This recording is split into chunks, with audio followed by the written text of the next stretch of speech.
Do you know that there's actually like a limit for like how small something can be? And I don't even mean in Roblox or just in games in general. I mean like in real life. And that should probably seem kind of obvious, but I remember being a kid and a friend of mine told me that. And I was like, what do you mean? Like, what do you mean you can't go smaller than the smallest thing? And maybe you can. I don't know if science has developed since I was told that. Maybe my friend was lying. I've never actually scientifically checked this fact. But right now, as I know, there is a limit to how small existence can be. And that's kind of an existential topic, which is kind of weird. But that gave me the idea of how small could a Roblox game be, right? I don't mean small as in, storage or whatever. I don't mean small as in like content, although I guess this will not have that much content. I mean physically, how small of like a game space can you make? How small can your character be? How small can the map be, right? Like at what point do scripts like start malfunctioning because like something is just insanely small, right? All of these are my questions. And I actually hopped around Studio for a bit. I tested out a couple of things. So even if you don't know Roblox Studio, even if you've never developed before, I'll explain everything as if you're just like my friend who's never touched Studio. So don't worry about that, right?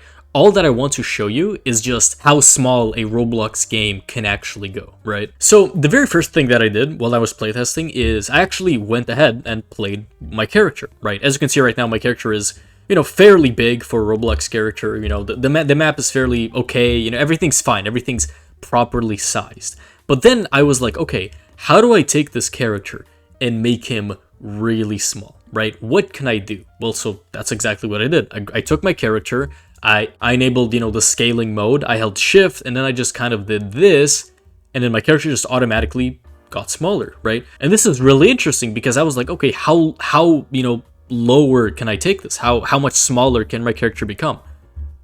And like, look at this, right? I can go here.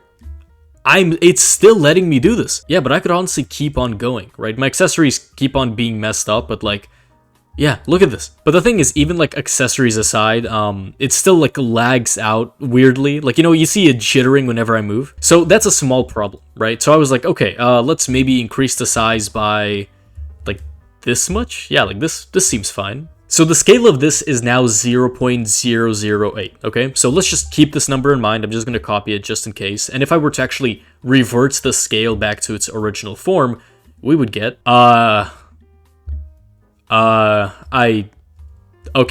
guess it, and so then my very next question became like, could we actually script it so that like whenever a player joins and, their character loads in, we just automatically change their scale? Like, is that something that is an actual property that we are able to change? So what I'm doing right now is I'm coding in a little player added events, right? Which if you've ever developed, you'll probably recognize this one. And then whenever the player joins the game, we can also say player character added. So whenever the character, loads in or respawns or just anything like that, we can get the character as well. And so really all we got to do is just change the scale. And I guess, fingers crossed, let's hope this works. Scale is not a valid member of model. Okay, so clearly it's not letting us scale down the thing, which is actually incredibly sad. Why am I unable to change this? And reading the scale thing, it says that it's an editor-only property, so we cannot access it through a script, which means that, yeah, that's it, guys. But obviously, I wasn't going to give up that easily, right? So what I just did is I saved my game to Roblox because you need to save your game to enable game settings, which is kind of stupid. And inside of game settings, there's this thing called avatar, and let me see. Yep, there we go. So as you can see, right here, we're able to change the scale of the height, the width, the head, body type, proportions, anything. And I think all we need is just proportions, right? I mean, could I just set this to be like 20? Like, is that a, let me try this out. If I save this right now and then if I play the game. Okay, the script is still giving me an error, but is there any difference? Am I smaller? I genuinely cannot tell. So how about instead of just changing the proportions, let's also set the body type to be 20%. In fact, let's set them both to be 10%, just so in case they are working, we like know for a fact that they're working. Okay, I guess they are working. I mean, that my head is still pretty big. I mean, that I guess is interesting. But okay, look, they are for a fact working. So then let's just go in like completely and then just set all of this to be like 1, okay? 1% for all of them. And that is still not working. Or actually, no, in fact, you know what? I'm gonna just set everything to be the minimum, okay? 90, 75, whatever. Set it to minimum, and yeah, that's that just doesn't compare. All right, so the very first problem kind of is we aren't able to script the character's height. I'm sure we could. Look, I'm sure that there's a way for me to, you know, go through all the parts and change their scale or whatever, or like, you know, resize the model. But for now, a solution that I think works better is if we just take a regular rig, right? We just scale him down like this. You know, make him very, very small. I mean, how small can we take this guy? It's not letting me make him smaller, but if I just uncheck this move box, can I just... Yeah, there we go, look at that. And then I'll just call him starter character, and then I'll clone him, and then put him inside of starter player. And if I play the game right now, hopefully we don't get into... Yes! Oh, look at this. Yeah, perfect. Or I guess not perfect, because, you know, everyone has to look like this, because what I was intending to do is make every single, you know, player's avatar small, but I guess this will do. And I guess we could make this guy smaller. Like, what do you guys think? Could we maybe do like something like this? Let's see. Or is that just too small? What the... I didn't even know you could go that small. I thought he was gonna like glitch through the map or something. That's actually insane. Now, you may have noticed a couple issues with this character. Number one, he's very slow. I mean, it makes sense that he's slow because, you know, like, it's like a normal scaled speed for him being, like, whatever, right? But then another issue is that his jump height is severely reduced, which is problematic. And the camera is also kind of bugged. Like, so if I go into, you know, first person, it goes like above the character, like it doesn't go in the character. And both of these are very easy to fix. I mean, for the humanoid, right, we just need to increase the jump height. Yeah, right now it's like 2. We could set it to like 10 or something. Now, as you may notice, he still falls down very quickly, but this can be fixed because the workspace item, which is like where you can put all the visible stuff, it has a gravity property. Yeah, so gravity can be like, what, 30, 40? Like, I gotta tweak these properties a little bit, but all I'm trying to do here is just make it so that, like, the jump looks as like normal as it can. Like, I don't know, is this a normal height for a character to be jumping? I mean, I'll be honest, I have no idea, but I think gravity is still a little bit too high, so maybe like 20. Let's see. And now he's jumping higher. Okay, that's annoying. Oh wait, hold on. This is honestly basically perfect. I think the gravity is just a little bit too low. Let's do like 12 or something. But like, yeah. No, look at this. This actually looks like a perfect jump. Okay, so let's just quickly remember this, okay? Gravity's 12, so I'll just, in the terminal, print gravity 12. And then the humanoid jump power is 3, so I'll just do jump power 3. I'm not actually sure if this will stay here when I, you know, quit the game, but let's just hope it does. And the last thing is, again, fixing the camera, which actually is easier than you might have expected because there's a camera offset property in here. So we could do like, what, -1, I guess? Negative... I don't know, 0.5? Still a bit too far though. Maybe another negative. Oh wait, no, that's the wrong axis. Let's do 0.2, 0.3, 0.5. Okay, well, yeah, I mean, the camera still looks a little wonky, but I don't think there's a better alternative. All right, so let's just quickly remember, right? Gravity's 12, jump is 3, camera offset is -0.5 on the y-axis. And so then let's just quickly script the player's, you know, character again, but this time just with all of these values, which I'm actually very glad that they stayed here because I already forgot. Yeah, that should do it. I do wonder if it's gonna allow us to change the camera offset, or like maybe we can only do that in like a local script because, you know, it's our camera. But the last thing we gotta do is just change the gravity to 12, and if I play the game right now, that should hopefully... Oh, wait, my bad. Character humanoid. Right. What am I doing? Obviously, the character doesn't have a jump height property. Okay, but with that being said, camera is fine. Okay. Jump is, really? Oh, wait, it's jump power. Oh, my bad, guys. Okay, jump power, what was it, 3? Jump power. Let's see. Okay, this should work. This should be the final mistake. Yes, there we go. Awesome. Okay, so with that out of the way, what I'm thinking we do now is just understand, like, how small parts can go. I think the character is all done and fine. I don't think there's anything we gotta do with him anymore. I guess actually we could make the spawn location very small. And why not start with just the spawn location itself, right? I mean, how small could the spawn location get? Now, originally, by default, everything is constrained with studs. As you can see here, it says move and 1 studs. And 1 stud is effectively one of these squares, right? Which Roblox just generously made a texture for to showcase. And if you do it like this, well then when you start scaling the spawn location, it scales, like you see it snaps, right? And the problem with this is that at some point, it just doesn't let you go any smaller, right? Because it's like, oh, but you know, you've reached your limit or whatever. And then it gets this like weird yellow outline or something. But if I uncheck this, then it just lets us keep going. And again, I'm not too sure how like small this can get, but like let's try this. Oh, that is so cute. Okay, the spawn location is a bit too small. The character is a bit big, but like, did you see that? Bro, that was actually so cool. Let's try it again. Hold on, let's try it again. Oh, look at that. Yeah, perfect. Man, the only thing that's left to do is just like take the base plate and make it smaller, because then we're just going to be in a regular Roblox studio. And so what I'm thinking right now is, what if I make a part, right? Damn, okay. A part very small. I put it next to the spawn location. How small can we actually go? Oh, do you see that? Do you see that? Yeah, so even with move turned off, there is still a limit to how small parts can get.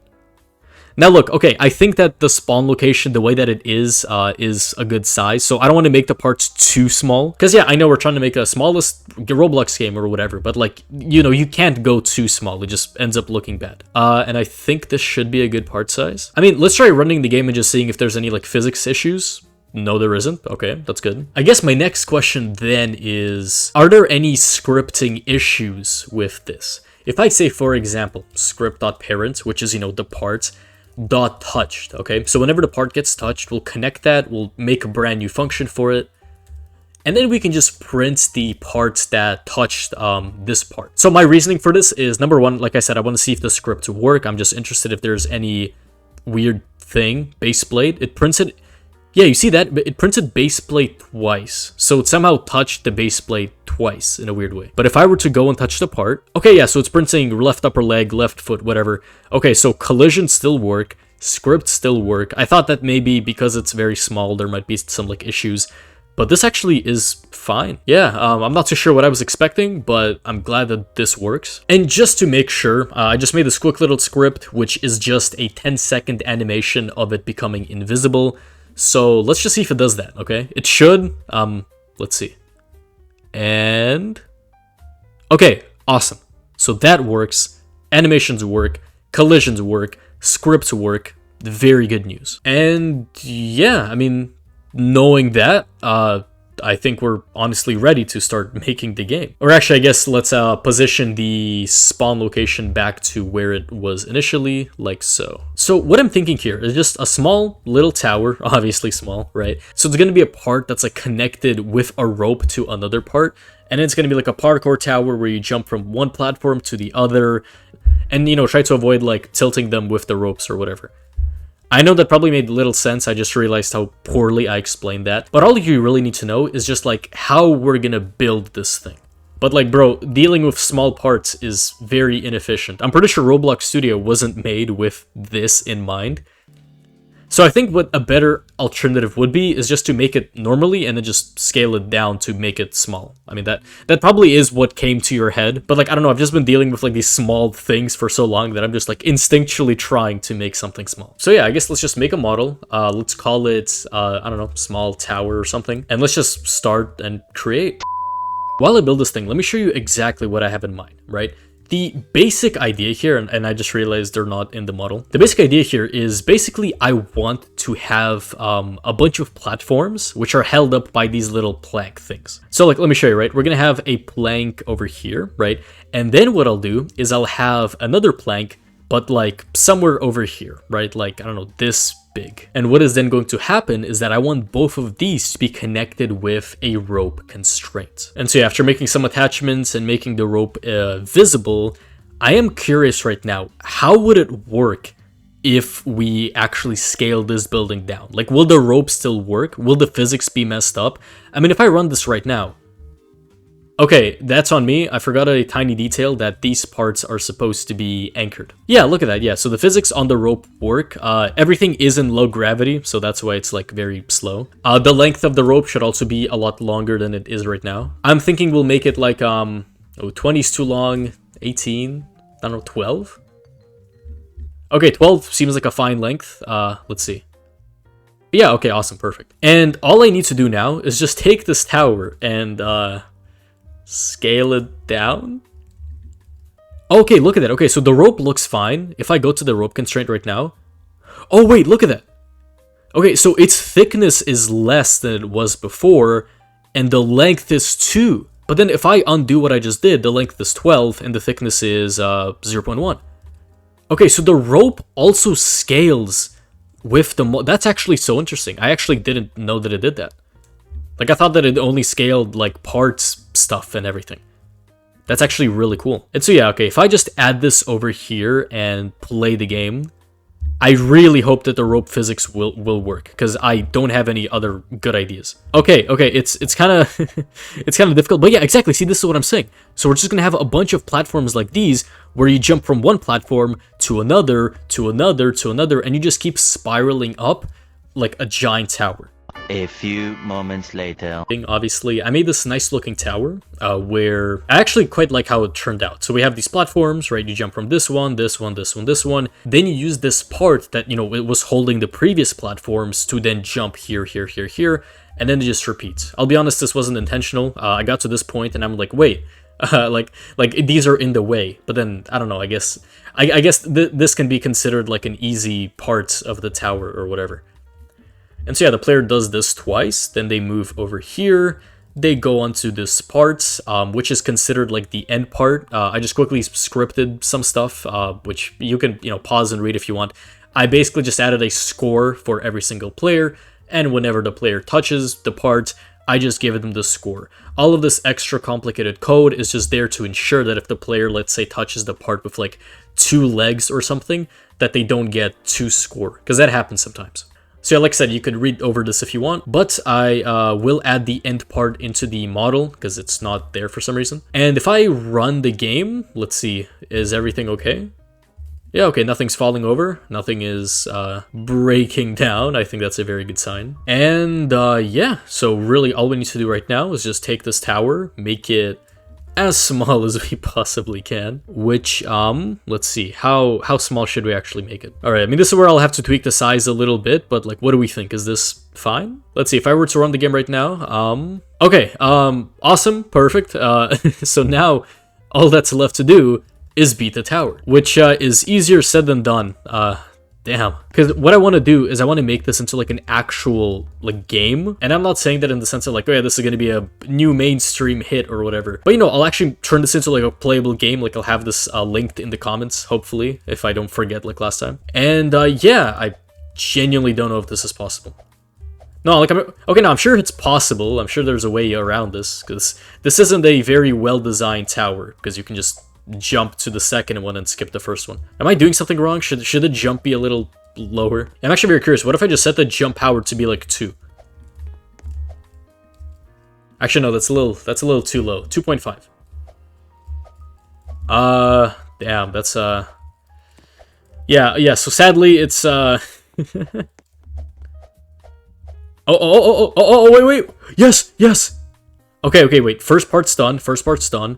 Look, let's consider this a checkpoint, okay? I know there's no actual checkpoint in the game, but like, I don't know. Okay, wait. Can I speedrun through this? 1, 2, 3, 4. Okay. Damn, guys, I did it. Okay, look. That actually took a lot of skill, a lot of effort, so I wonder if anyone could beat me here. But now, if I go and I touch this part, score of 6. Damn, okay. Alright, clearly there's a bit of tweaking to do with my script. Alright, look, whatever.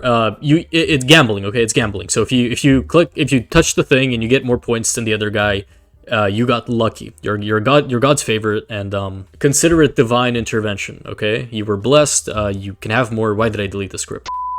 score is not going to be data stored, so whatever you get in one game is just what you get. If you leave the game and rejoin, the score is going to be cleaned up. And if you actually are a beginner who wants to learn data storing, and everyone else is just not coherent enough for you, I will mention that I do have a course. Oh, but it's a scam. Whatever. Look, I have a course. It's in the description and pinned comment. It took me like a month to make. It's 7 hours long, $40. You can check out the previews. They're all free, no credit card required. I will just say that a lot of people ask me like, oh, but why would I use a course instead of, YouTube videos? And obviously I say this as someone who wants to sell the course, so obviously take me with a grain of salt. But personally, as someone who actually has bought a couple courses before, YouTube is good, but it's like, you're almost like cherry picking videos, or like it's really difficult to actually get something which, like, you're basically sifting through a bunch of garbage to find the occasional, like, videos that actually teach you what you're looking for. It's like, think of a chef. Like, the chef takes a bunch of like random ingredients and prepares a good meal, right? So that's kind of how I see my course.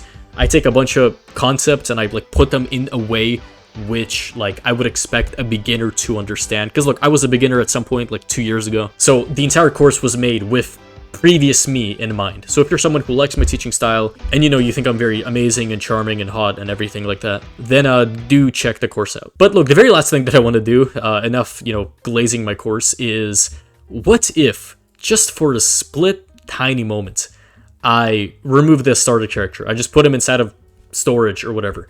What if I play the game as my regular character? Oh, this speed is so nice.